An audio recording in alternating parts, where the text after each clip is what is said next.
வணக்கம். இன்றைய முக்கிய செய்திகள். 6 தொகுதிகளில் போட்டி.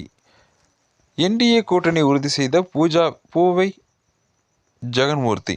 தமிழ்நாடு சட்டமன்ற தேர்தல் நெருங்கி வரும் நிலையில் அதிமுக தலைமையிலான தேசிய ஜனநாயக கூட்டணி தனது கூட்டணியில் ஏற்கனவே இருந்து வெளியேறிய கட்சிகளை மீண்டும் இணைப்பது, ஏற்கனவே இருக்கும் கட்சிகளை உறுதியாக்குவது உள்ளிட்ட பணிகளை மேற்கொண்டு வருகிறது. இதற்காக 3 நாள் பயணமாக தமிழ்நாடு வந்துள்ள மத்திய அமைச்சரும் தமிழ்நாடு பாஜக தேர்தல் மேலிடம் பொறுப்பாளரான பியூஷ் கோயல் அந்த பணிகளை அடுத்தடுத்து மேற்கொண்டு வருகிறார். இவரை தொடர்ந்து வரும் 23ஆம் தேதி, அதாவது நாளை, தமிழ்நாடு வரும் பிரதமர் மோடி மதுராந்தகத்தில் நடைபெற்றிருக்கும் என்டிஏ கூட்டணி பிரச்சார கூட்டத்தில் பங்கேற்க இருக்கிறார். அந்த கூட்டத்தில் கூட்டணி கட்சி தலைவர்களும் பங்கேற்கின்றனர்.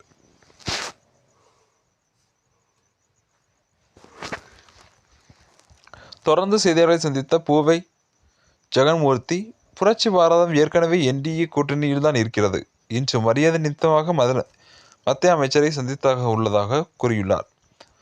எத்தனை தொகுதி, எத்தனை சின்னம் என்பது குறித்து அதிமுக பொதுச் செயலாளர் உடன் பேசி தான் முடிவெடுக்க வேண்டும். சட்டப்பேரவை கூட்டத்தொடர் முடிந்து அவர்களிடம் பேச உள்ளோம். கடந்த முறை 2 இடம்தான் கொடுத்தார்கள். இந்த முறை கூடுதலாக கேட்க உள்ளோம். குறிப்பாக 6 தொகுதிகளை கேட்க உள்ளோம். அதற்கான பணிகளை 6 தொகுதிகளும் பணியாற்றி வருகிறோம். அது குறித்து விரைவில் அதிமுக பொதுச் செயலரிடம் பேச உள்ளோம் என தெரிவித்தார்.